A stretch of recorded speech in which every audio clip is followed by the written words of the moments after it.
দেশ, দেশের মাটি, দেশের মানুষ, এই তিন সত্যকে জীবনে ধারণ করে আমৃত্যু লড়ে গেছেন সুন্দর গণতান্ত্রিক রাষ্ট্র কাঠামোর জন্য। লড়ে গেছেন স্বৈরাচারী ক্ষমতার বিরুদ্ধে, আধিপত্যবাদের বিরুদ্ধে। লড়ে গেছেন জনগণের অধিকার প্রতিষ্ঠায়। সময় তাকে রাজনীতিতে এনেছে, সময় তাকে আপসহীন নেত্রী বানিয়েছে, সময় তাকে দেশের রাজনৈতিক অভিভাবক বানিয়েছে। তার প্রয়াণে দেশ আজ শোকস্তব্ধ, বাকরুদ্ধ গণতন্ত্রকামী আপামর জনগণ, অশ্রু সজল ৫৬,০০০ বর্গমাইলের জাতীয়তাবাদী প্রাণ। দর্শক, বিএনপি চেয়ারপারসন বেগম খালেদা জিয়ার মহাপ্রয়াণের দিনে ডিবিসি নিউজের বিশেষ আয়োজন গৃহবধূ থেকে আপসহীন নেত্রী। আয়োজন আপনাদের সাথে আছে হিমাদ্রি রাহা। আমাদের সাথে স্টুডিওতে উপস্থিত আছেন বাংলাদেশ উন্মুক্ত বিশ্ববিদ্যালয়ের উপাচার্য অধ্যাপক ডক্টর এবিএম ওবায়দুল ইসলাম এবং সাথে আছেন দৈনিক দেশ রূপান্তরের সম্পাদক কামাল উদ্দিন সবুজ। আপনারা দুজনকে স্বাগত জানাচ্ছি আমাদের আজকের এই বিশেষ আয়োজনে। প্রথমে কামাল উদ্দিন সবুজ, আপনার কাছে ফিরতে চাই। যে কথা বলছিলাম যে গৃহবধূ থেকে আপসহীন নেত্রী, ১৯৮১ সালে রাষ্ট্রপতি জিয়াউর রহমানের নিহত হবার পর যে আকস্মিকভাবে তাকে দলের হাল ধরতে হয় ৮২ সালে, সেই থেকে তিনি আপসহীন নেত্রী এবং সময় তাকে ৫ তারিখ পরিবর্তিত প্রেক্ষাপটের পর তিনি রাজনৈতিক অভিভাবক হিসেবে রূপান্তরিত হয়েছেন। পুরো বিষয়টায় দীর্ঘ পথযাত্রা আপনার সাংবাদিকতা জীবনে তার রাজনীতিকে কাছ থেকে দেখার সুযোগ হয়েছে। সেই সময় থেকে আপনার সেই আলোকে মূল্যায়নটা যদি করেন। ধন্যবাদ দর্শক মণ্ডলী। অত্যন্ত দুঃখ ভারাক্রান্ত হৃদয় আমি নিজে। আমার আজকে যার কথা আলোচনা হচ্ছে যে বাংলাদেশের তিনবারের প্রধানমন্ত্রী, এদেশের গণতন্ত্রের মা বলে যাকে স্বীকৃতি দেওয়া হয়েছে, বেগম খালেদা জিয়া, ওনার যে মহাপ্রয়াণ, উনি যে আজকে আমাদের ছেড়ে চলে গেছেন, সেজন্য আমি ওনার স্মৃতির প্রতি শ্রদ্ধা নিবেদন করি, ওনার প্রতি গভীর শোক প্রকাশ করছি এবং ওনার শোকতপ্ত পরিবারের প্রতি সমবেদনা জ্ঞাপন করছি। আপনি যে প্রশ্ন করেছেন যে গৃহবধূ থেকে আপসহীন নেতৃত্বে পরিণত হওয়া, এই ৪ দশকে উনি এটা হয়েছেন। ওনার যে রাজনৈতিক জীবনে যে ৪৩ বছরের রাজনৈতিক জীবনের ৪ দশকে সামান্য একটু বেশি সময়কাল। উনি যখন প্রেসিডেন্ট জিয়াউর রহমান সাহেব যখন ছিলেন, ওনাকে কিন্তু তেমন দেখাই যেত না, গৃহবধূ হিসেবেই থাকতেন এবং খুবই কম দেখা যেত। ২-১টা হয়তো রাষ্ট্রীয় অনুষ্ঠানে ওনাকে মাঝে মাঝে দেখা গেছে, আর নাহলে ২-১বার দেশের বাইরে কোনো রাষ্ট্রীয় প্রোগ্রামে গেলে দেখা গেছে। প্রেসিডেন্ট জিয়াউর রহমান শহীদ হওয়ার পর বাংলাদেশের রাজনীতির অনিবার্য তার কারণেই ওনাকে কিন্তু বিএনপির মতো দলের হাল ধরতে হয়েছে। উনি কিন্তু ইচ্ছাকৃতভাবে করেছেন তা নয়। তখনকার যে প্রেক্ষাপট ছিল, তখনকার যে ওনার বিএনপির যে নেতারা ছিল এবং তাদের বাস্তবতা, দেশের বাস্তবতার কারণে ওনাকে রাজনীতি টেনে আনা হয়েছে এবং সেই জন্য উনি এই দলের হাল ধরেছেন। এবং এরপরে হাল ধরে উনি দেখেন একটা কঠিন স্বৈরাচারের মুখে পড়েছেন এই দলকে নিয়ে। সেটা হচ্ছে স্বৈরাচারী এরশাদের কথা যে আমরা বলছি। দীর্ঘ ৯ বছর যার কোনো রাজনৈতিক প্রশিক্ষণ ছিল না, যার কোনো রাজনীতিতে হাতে খড়ি হয় নাই কখনো, এবং পিওরলি উনি একজন হাউস ওয়াইফ ছিলেন যেটা বলছেন। এবং জিয়াউর রহমান সাহেব ওনাকে কিন্তু আমার মনে হয়, আমি যতটুকু জানি এবং আমার রাজনীতিতে কোনো ওনার সঙ্গে যে সলা পরামর্শ করতেন বা রাজনীতিতে সম্পৃক্ত করার যে বিষয়টা, সেরকম কোনো আলামত আমরা কখনো দেখি না। এই যে নতুন করে রাজনীতি, নিজের প্রকৃতি থেকে শেখা, জনগণের কাছ থেকে শেখা এবং রাজপথ থেকে শেখার যে রাজনীতি, সেটা করেছেন এবং দীর্ঘ 9 বছর প্রধান নেত্রী হিসেবে কিন্তু এই কঠিন স্বৈরাচারের সাথে পতন উনি ঘটিয়েছেন। কিন্তু যদিও অন্যান্য অনেক দল মানুষ এই আপনার এই সংগ্রামে ছিল, কিন্তু তাদের নিয়ে নানা আলোচনা সমালোচনা আছে, সেই আলোচনা আমি যাচ্ছি না। এই যে উনি একেবারেই একদম রাজনৈতিক কর্মী যদি বলি, কর্মী থেকে সেই সময়টায় তাকে কারাবন্দীও করা হয়েছিল। হ্যাঁ, মাঝে মাঝে কারাবন্দীও করা হয়েছিল। না, উনি যে নেতৃত্বটা দিয়েছেন সেই 9 বছর, যেটা এটা একটা বেশিরভাগ সময় কাভার করার একজন রিপোর্টার আমার সৌভাগ্য হয়েছে রাস্তায়। উনি যেভাবে হেঁটে লক্ষ লক্ষ হাজার হাজার মানুষকে মিছিল করে উনি যে নেতৃত্ব দিয়েছেন, এই যে টিয়ার গ্যাস, গুলি, বোমা, এর মধ্যে অবিচল একজন আমার কাছে মাঝে মাঝে তখন পরবর্তী পর্যায়ে আমি ভাবতাম যে একজন এরকম, আমি যদি বলি যে নভিস রাজনীতিবিদ, উনি কিভাবে একজন পরিণত রাজনীতিবিদের মতো আচরণ করেছেন এবং নেতৃত্ব দিয়েছেন, এটা তো এরশাদকে সরানো তো যাতা ব্যাপার ছিল না।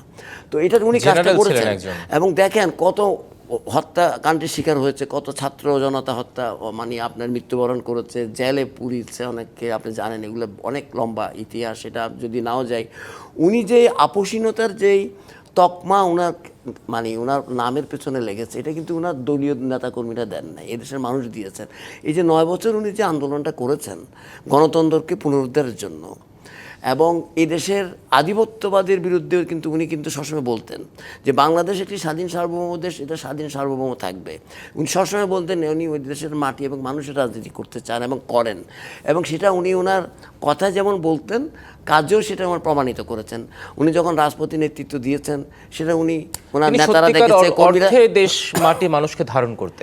হ্যাঁ, ওটাই করেছেন। তো আমি সেই কথাই বলছি যে এটা করছে, ওটা যারা ওনার রাজনীতি করতেন না, আপামর জনসাধারণ যারা পরে যারা ওনার সমর্থক হয়েছেন, যেটা পরবর্তী নির্বাচনে বিভিন্ন নির্বাচনে প্রতিফলিত হয়েছে মানে ফলাফলের মধ্য দিয়ে। আমি যেটা বলতে চাচ্ছি যে এই রাজনীতিটা উনি করেছেন সেটা যে এই দেশের মাটি এবং মানুষের রাজনীতি, এবং এই রাজনীতিটা যে প্রাসঙ্গিক, যেটা এখনও প্রাসঙ্গিক কিন্তু এই রাজনীতিটা নিশ্চয়ই এখন, তাহলে সেই রাজনীতিটাকে উনি ধারণ করে উনি কিন্তু জীবনকে উৎসর্গ করে গেছেন। এবং আপনি দেখেন পরবর্তী পর্যায়ে যদি আমরা ধরি যে পরে আবার উনি ক্ষমতায় আসছেন, তখনও কিন্তু আবার দুই ধরনের ভূমিকায় উনি অবতীর্ণ হয়েছেন, একজন রাষ্ট্র পরিচালনার ক্ষেত্রে, আবার আপনার দলীয় প্রধান হিসেবেও। সেখানেও এটার এক অপূর্ব সমন্বয় উনি করেছেন। এরপরে আবার উনি বিরোধী দলে গেছেন, আবার উনি রাজনীতি। আমি যেটা বলতে, যেই দলটি শহীদ প্রেসিডেন্ট জিয়াউর রহমান রাষ্ট্র ক্ষমতায় থাকা অবস্থায় তৈরি করে গেছেন, জিয়াউর রহমান কিন্তু আর বিরোধী দলে থাকে এই দল পরিচালনা করার সেই সুযোগ উনি পাননি। খালেদা জিয়া কিন্তু দুটোই পেয়েছেন, বা 42-43 বছরে বারবার উনি ক্ষমতায় গিয়েছেন, বারবার উনি বিরোধী দলে এসেছেন। এরপরে বিভিন্ন সময় উনি যে ওনার যে এই যে অভিজ্ঞতা সমৃদ্ধ, এবং এই যে বিশেষ করে গত 16 বছর যেই একটা ফেসিবাদের কবলে যে দেশ পতিত হয়েছিল, উনি নিজে কতগুলি পার্সোনাল ট্র্যাজেডির শিকার হয়েছেন। ওনার নিজের জীবদ্দশায় ওনার ছেলে মারা গেলেন, উনি খুব অতি অল্প বয়সে উনি ওনার স্বামীকে হারিয়েছেন। তারপরে ওনার জীবদ্দশায় ওনার বড় ছেলে যিনি তারেক রহমান সাহেব, যিনি আজকে দলের নেতৃত্ব দিচ্ছেন, ওনাকে আমরা জানি যে একজন সুস্থ তারেক রহমানকে ধরে নিয়ে যাওয়া হয়েছিল 2007-এ। আবার যখন বেরিয়ে আসেন একটা সম্পূর্ণ স্ট্রেচারে করে অসুস্থরা তারেক রহমানকে আমরা দেখতে পেলাম। এই সব কিছু মিলিয়ে, এবং ওনার আপন ছোটো ভাই ওনার জীবদ্দশায় মারা গেছেন। These are the personal ট্র্যাজেডিস। এগুলোকে রেখে এগুলোকে মানে মানে অবিচল একটা রাজনীতির প্রতি, মানুষের প্রতি কতটুকু কমিটমেন্ট থাকলে, দেশের প্রতি কতটুকু রাষ্ট্র পরিচালনা করা হয়। এবং কামালউদ্দিন শুভচির, এই বিষয়ে আপনার কাছে আমরা আবার আপনার কাছে ফিরবো। Doctor A B M Obaidul Islam, আপনার কাছে এবার একটু আসতে চাই। সেটি হচ্ছে কামালউদ্দিন শুভচি, উনি তার পর্যবেক্ষণ থেকে, তার অভিজ্ঞতা থেকে তিনি এতক্ষণ মূল্যায়ন করছিলেন। আপনার মূল্যায়নটা, আপনার কাছ থেকে মূল্যায়নটা জানতে চাইবো। তার শিক্ষা বিস্তারে কিন্তু তার যথেষ্ট অগ্রণী ভূমিকা ছিল, বিশেষ করে নারী শিক্ষা বিস্তার। আমরা দেখি যে তিনি প্রধানমন্ত্রী থাকাকালীন সময়ে উপবৃত্তি চালু করা থেকে, এবং তিনি তৃতীয়বারের মেয়াদে যখন প্রধানমন্ত্রী হন তখন সাক্ষরতার হারও কিন্তু 30-70% উঠে আসে। সেই দিকটা যদি মূল্যায়ন করেন। আপনাকে অনেক ধন্যবাদ। এখানে আমি ধন্যবাদ জানাচ্ছি আমাদের কামালউদ্দিন সবুজ ভাই সহ এবং যারা দর্শক সবাইকে। আমি শুরুতেই অত্যন্ত গভীর শ্রদ্ধার সাথে স্মরণ করছি আজকের বাংলাদেশের 3বারের প্রধানমন্ত্রী দেশনেত্রী বেগম খালেদা জিয়ার প্রতি, যিনি আজকে সকালে আমাদের ছেড়ে চলে গেছেন। আমি তার আত্মার মাগফিরাত কামনা করছি এবং তার পরিবারের প্রতি গভীর সমবেদনা জ্ঞাপন করছি। তিনি একজন গণতন্ত্রের মাতা। তিনি বাংলাদেশের যে একসময়কার বাকশাল ছিল, সে বাকশাল থেকে তারই পরবর্তীতে বহুদলীয় গণতন্ত্র প্রবর্তন করা হয় প্রেসিডেন্ট জিয়াউর রহমান হাত ধরে। তার পরবর্তী সেইটাকে এক বাংলাদেশের গণতন্ত্রকে এক প্রাতিষ্ঠানিক রূপ দেওয়ার জন্যই 1991 সালে তিনি সংসদীয় গণতন্ত্র চালু করেন, এবং চালু করে তিনি প্রধানমন্ত্রী হন প্রথমেই, যিনি 5টি আসনে বিজয়ী হয়ে সেখানে প্রধানমন্ত্রী শপথ নেন। পরবর্তীতে বাংলাদেশের শিক্ষা বিস্তারের জন্য, আপনি অন্যগুলো কথা সহজে বলেছেন বা অনেকে বলবেন, আমরা দেখেছি উনি শিক্ষা বিস্তারে ভূমিকা রেখেছেন। সেখানে প্রথমে আপনি নিজে বলেছেন যে প্রথমে তার 30% ছিল শিক্ষার হার, উনি যখন 91 সালে ক্ষমতা নেন। পরবর্তীতে সেটা ধাপে ধাপে উনি সেটাকে 3বার প্রধানমন্ত্রী হন, এবং সর্বশেষে উনি সাক্ষরতার হার 70% নিয়ে আসেন। নারী শিক্ষায় উনি ভূমিকা রাখেন।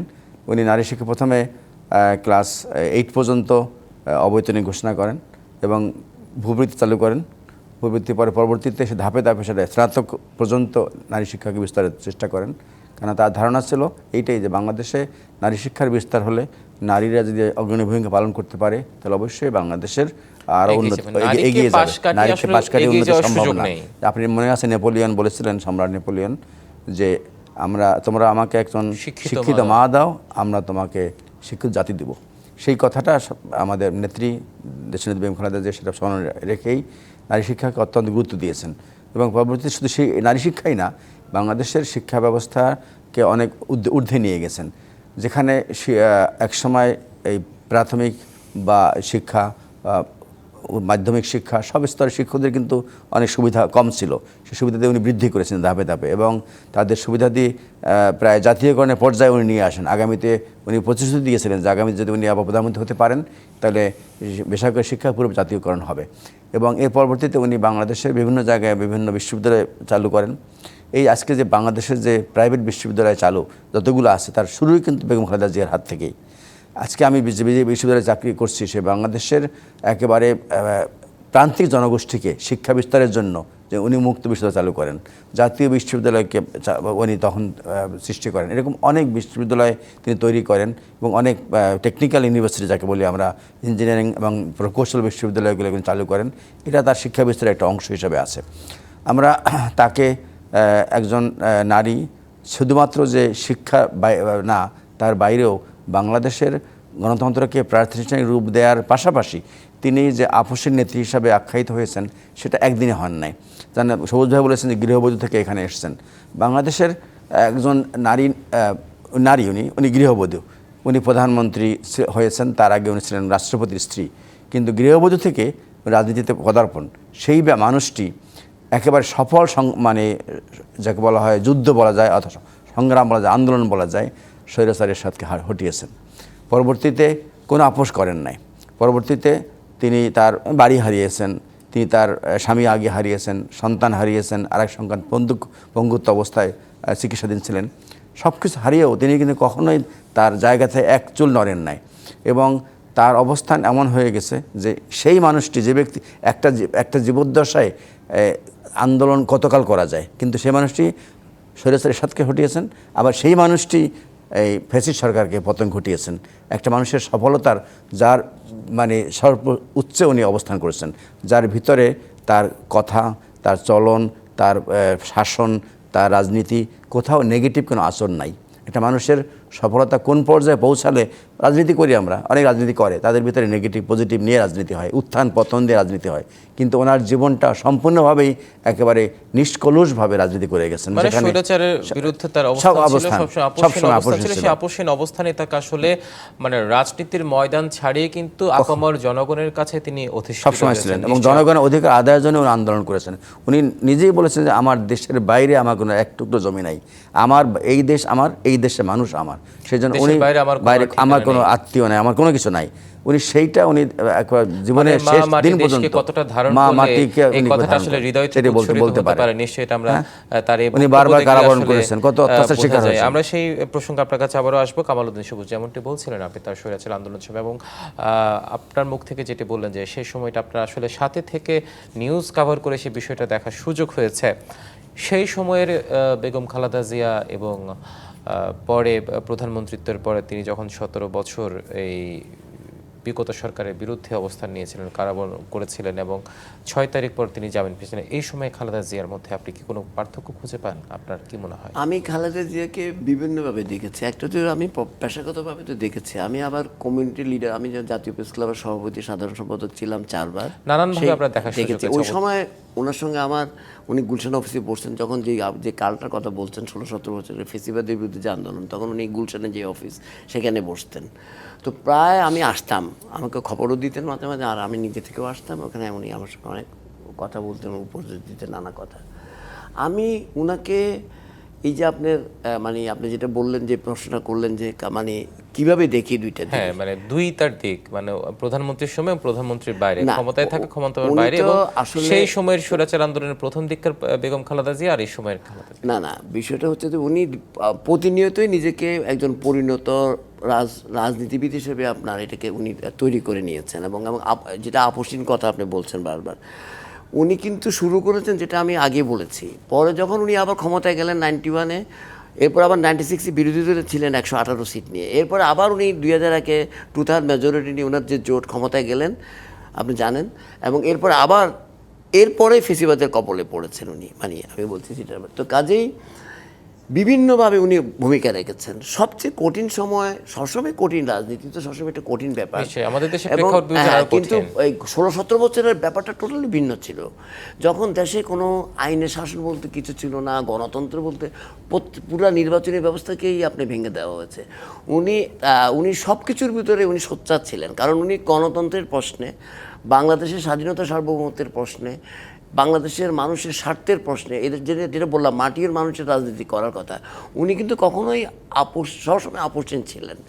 যখন যেই সাবেক প্রধানমন্ত্রী যিনি আজকে দেশ ত্যাগ করে চলে গেছেন, ভারতে অবস্থান করছেন আমরা জানি, উনি যেই ফেসিবাদের মাধ্যমে উনি খালেদা জিয়াকে দমন, উনি বুঝতে পেরেছেন যে খালেদা জিয়া যদি থাকে, মুক্ত খালেদা জিয়া যদি থাকে, এটা উনি যে কী করতে পারে এটা শেখ হাসিনা ভালো করে জানতেন, এবং এদেশের মানুষ জানেন। সেজন্যই খালেদা জিয়াকে এবং তার দলকে নিশ্চিহ্ন করে দেওয়ার জন্য হেন কিছু নেই উনি করেছেন, কিন্তু নিশ্চিহ্ন করতে পারেননি, তো উনি এই দলটাকে ক্ষতবিক্ষত করে দিয়েছেন।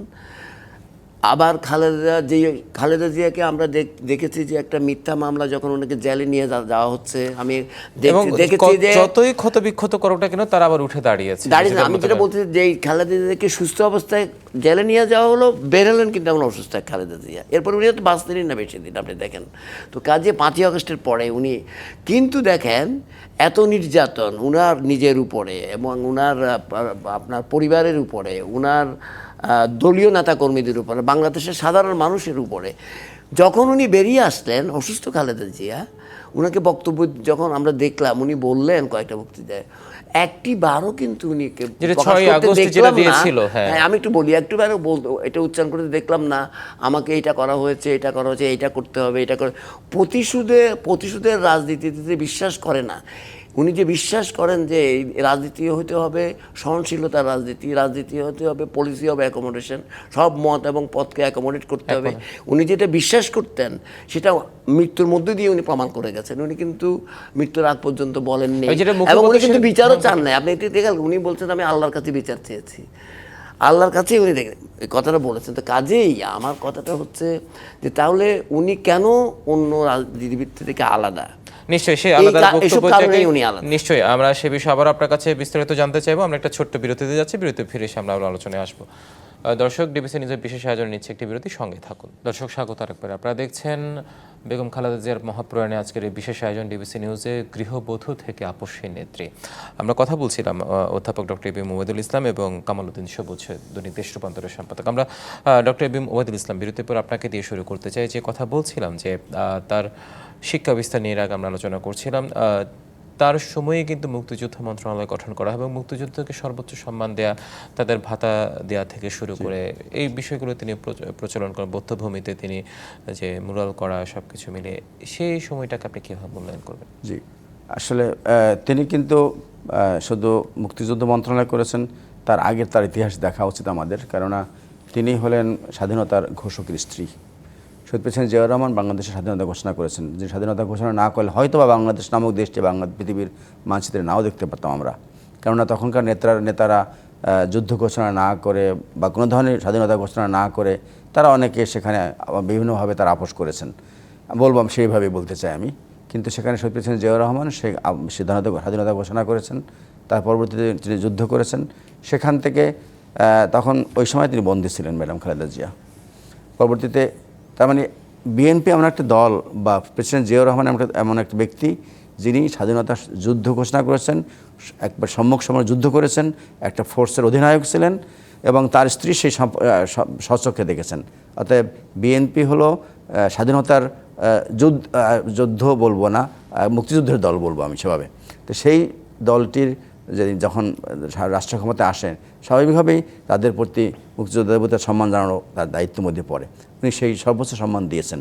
কি উনি মুক্তিযোদ্ধা মন্ত্রণালয় করেছেন এবং মুক্তিযোদ্ধাদের ভাতা দিয়েছেন, সুবিধাদি বৃদ্ধি করেছেন এবং তাদেরকে সর্বোচ্চ মানে বাংলাদেশের সূর্য সন্তান বলে আখ্যায়িত করেছেন, অত্যন্ত সম্মান জানিয়েছেন। এটা তার মুক্তিযুদ্ধকে যেভাবে উনি দেখেছেন সেই জায়গা থেকে তিনি সেটা মানে সেভাবে তিনি রিয়েক্ট করেছেন বা সেভাবে কাজ করেছেন। এটা তার দেশের প্রতি ভালোবাসা এবং মুক্তিযোদ্ধাদের প্রতি ভালোবাসা, শ্রদ্ধার একটা বহিঃপ্রকাশ হিসাবে আমি দেখতে চাই। হ্যাঁ, নিশ্চয়ই। কামালউদ্দিন সবুজ, আপনার কাছে এবার ফিরতে চাই। যে বিষয়টি আপনি বিরতির আগে অবতারণা করেছিলেন যে তার আপোষের নেতৃত্বের জায়গাগুলোকে, যে জায়গাগুলো তিনি আপোষ করেন সেই জায়গাগুলো আপনার দেখার সুযোগ হয়েছে আপনার কর্মজীবনের সূত্র ধরে। আরেকটি বিষয় যদি বলতে চাই, তিনি কিন্তু চলে গেছেন, কিন্তু তিনি আপোষহীন নেত্রী হিসেবে আপোষহীন থাকার যে রাজনীতির পাঠ তিনি নেতাকর্মীদের মাঝে দিয়ে গেছেন, সেটা আসলে কতটা বিস্তৃত হবে আমাদের দেশে গণতান্ত্রিক রাষ্ট্র কাঠামোতে বর্তমান রাজনৈতিক প্রেক্ষাপট বিবেচনায়? ধন্যবাদ।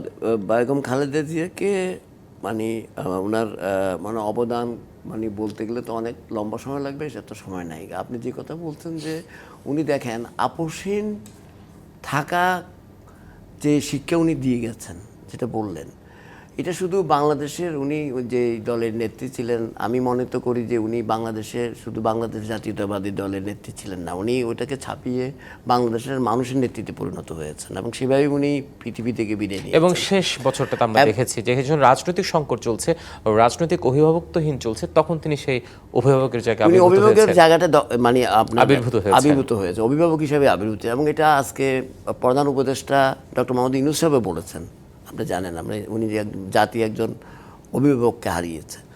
তো কাজেই আমরা খালেদা জিয়াকে যারা রাজনীতি করেন তাদের তো অনেক কিছুই শেখার আছে এখানে।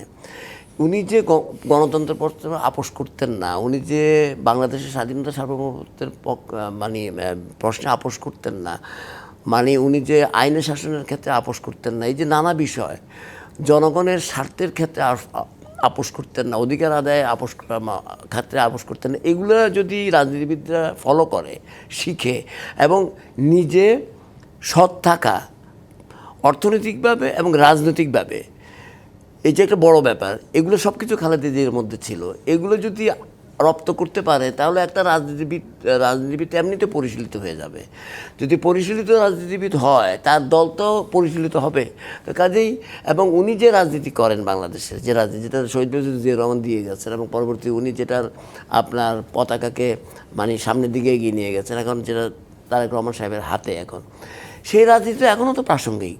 যদি প্রাসঙ্গিক নাই বা থাকে তাহলে এখন সর্ববৃহৎ দল, বাংলাদেশের সর্ববৃহৎ দল, সবচেয়ে বড় কথা তার দলটাকে ভাঙার জন্য অনেকভাবে চেষ্টা করা হয়েছিল, কিন্তু সেই জায়গায় সেই দল না ভেঙে আরো বরঞ্চ নিজেরা আরো গড়ে তুলেছে নিজেদেরকে পূর্ণ শক্তিতে। কিন্তু আমরা এখন একটু বেশি যে কারণে আপনাকে একটু থামালাম, সেটা হচ্ছে ইদানিং যে দল ভাঙা গড়ার বিষয়টাকে আমরা দেখছি, সে জায়গায় বিএনপির এই যে শিক্ষাটা থেকে, তার এই শিক্ষাটাকে নেওয়ার কি কিছু আছে কি?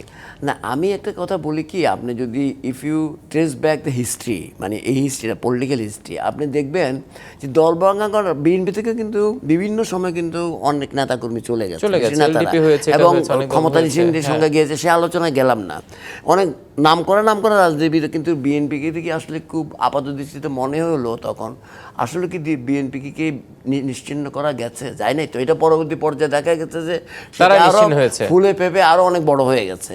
তো কাজেই আপনার চলে গেলে যে আপনার যদি রাজনীতি ঠিক থাকে এবং সেই রাজনীতি যদি মাটি এবং মানুষের রাজনীতিটা হয়, যে রাজনীতিটা মানুষের আশা আকাঙ্ক্ষার সঙ্গে যদি মিলে যায়, তাহলে আপনার দল থেকে আপনার 10 জন নেতা যদি চলেও যায়, সেটা অন্যরা ফিল আপ করে ফেলবে। যদি রাজনীতি ঠিক না থাকে এবং সেই রাজনীতিকে মানে আপনাকে এগিয়ে নেওয়া যাওয়ার জন্য সেই ধরনের এই খালেদা জিয়ার নেতৃত্বের মতো নেতা না থাকে, তাহলে আপনার সংকটটা তৈরি হবে তখন।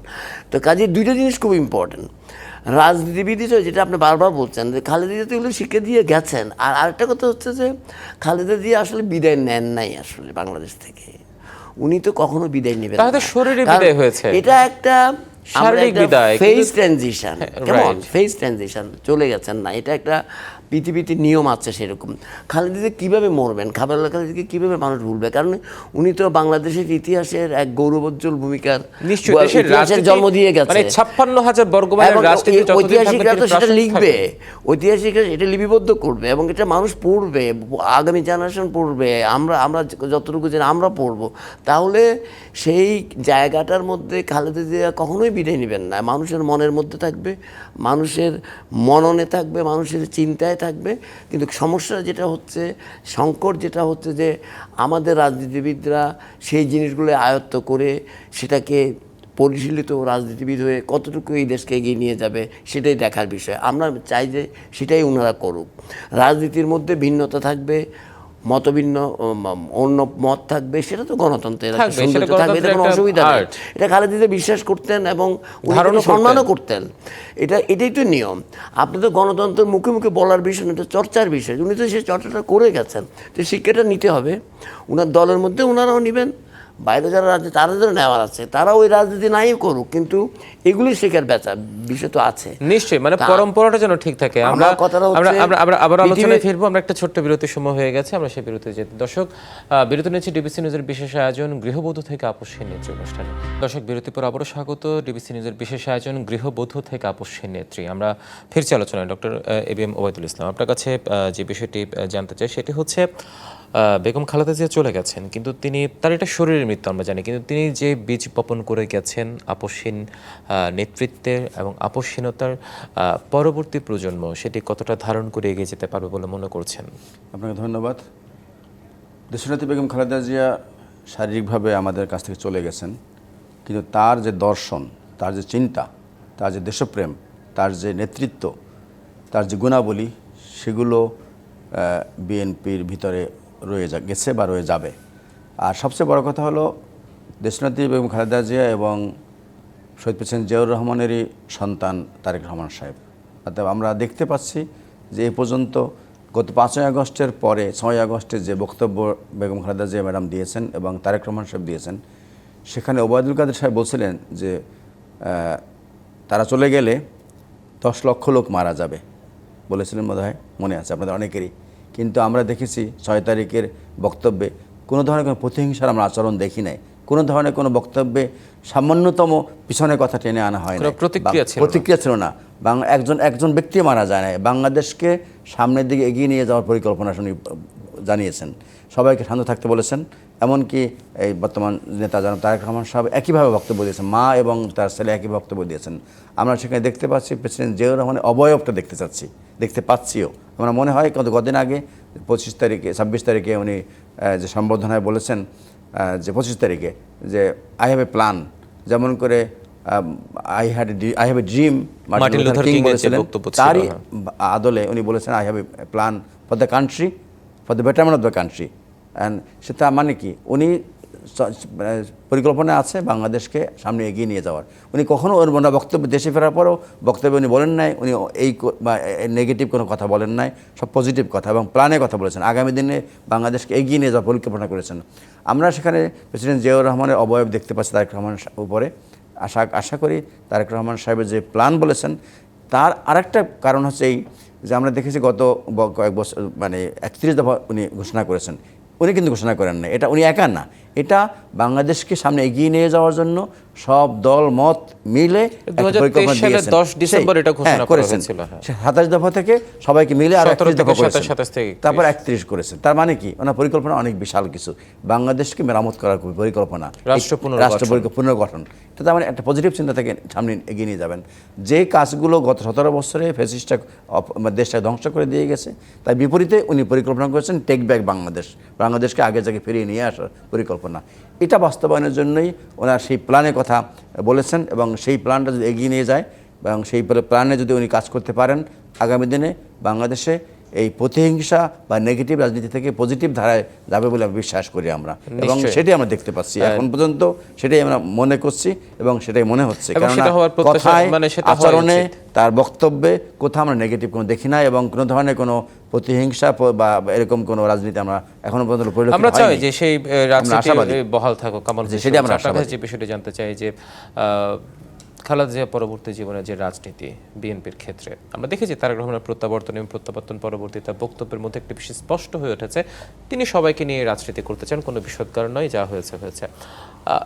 এখন খালেদা জিয়ার প্রয়াণ ঘটলো আজকে, সামনের রাজনীতি কেমন হতে পারে বলে মনে করছে? ধন্যবাদ। আসলে খালেদা জিয়া বিদায় নিয়েছেন, ওনার মহাপ্রয়াণ হয়েছে আমরা বলি, আসলে খালেদা জিয়া তো বিদায় নেন নাই, খালেদা জিয়ার মতো নেতা নেত্রীরা বিদায় নেয় না, এটা ইতিহাস তাই বলে। তো কাজেই উনি অত একটা ট্রানজিশন ওনার হয়েছে, একজন জীবন্ত খালেদা জিয়াকে আমরা হয়তো দেখতে পাবো না, কিন্তু ওনার সব কিছুতে রয়ে গেছে। তো কাজেই সেই জায়গাটা যদি ফলো করে, যেটা আপনি বলছেন যে এখন তিনি এই দলের নেতৃত্বে আছেন, যিনি সর্বোচ্চ নেতৃত্বে তারেক রহমান সাহেব যে হাল ধরেছেন, উনি যে বক্তব্য দেশে আসার পর দিয়েছেন 300 ফিট আমরা দেখেছি, সেই তার মধ্যে তো একটা স্টেটসম্যান সুলভ একটা বক্তব্য আমরা দেখেছি।